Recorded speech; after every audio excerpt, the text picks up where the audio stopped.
Сайн байцгаана уу? Анаашны тухай ярив. Дэлхий дээрх хамгийн өндөр амьтан бол анааш юм. Түүний өндөр нь 4-6 метр. Анаашны арьс нь гүн хүрэн дахин давтагдашгүй олон янзын толботой. Үзүүртийн цацаг хэлбэрийн урт нарийнхан сүлтэй. Хүзүү нь бараг 2 метр болохоор модны оройдох навч мөчрийг амархан иддэг. Гэсэн ч уртаас урт хөл нь ус уухад төвөгтэй тул ус баг уудаг амьтан. Анааш урт зузаан наалдан хилтэй тул хурц өргөстэй ургамлыг иддэг. Хилний урт нь бараг 45 см. Өдөрт ойролцоогоор 15 кг хоол иддэг.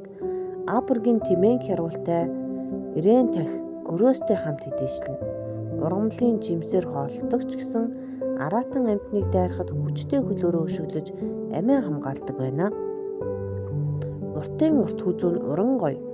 Унган шүмбэр хошуу нь хөөрдөм хөөрхөн. Зэгзгэр нарийнхан хөл нь зэгсэн хурдан. Баярлалаа. Сугаад агаад илүү олон амьтны талаар мэдээлэл аваарай.